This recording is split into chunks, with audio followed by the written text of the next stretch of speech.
গত সানডে আমরা গেছিলাম নিউ টাউনের হস্তশিল্প মেলাতে, যেটি বসেছে সিটি স্কোয়ার গ্রাউন্ডে সেন্ট্রাল মলের সামনে। মেলাটি চলবে 14ই ডিসেম্বর পর্যন্ত।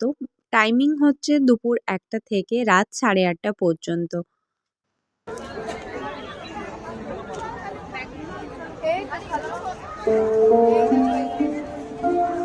এই মেলাতে কোনো টিকিটের মূল্য লাগে না। এখানে ঘর সাজানোর জন্য প্রচুর রকমের জিনিস পাওয়া যায়। এছাড়াও পাওয়া যায় মেয়েদের নানা রকম জুয়েলারি, শাড়ি, চুড়ি। পূর্ব মেদিনীপুর নিজের জেলা। এখানে জেলা ওয়াইজ প্রত্যেকটা দোকানের আলাদা আলাদা করে স্টল ছিল। তোমরা যারা যারা চাও একবার গিয়ে ভিজিট করতে পারো, কেনাকাটাও করতে পারো। খুবই কম দামে এখানে জিনিস পাওয়া যায়। আর খাওয়া দাওয়া করার জন্য এখানে অনেক রকমের স্টল ছিল।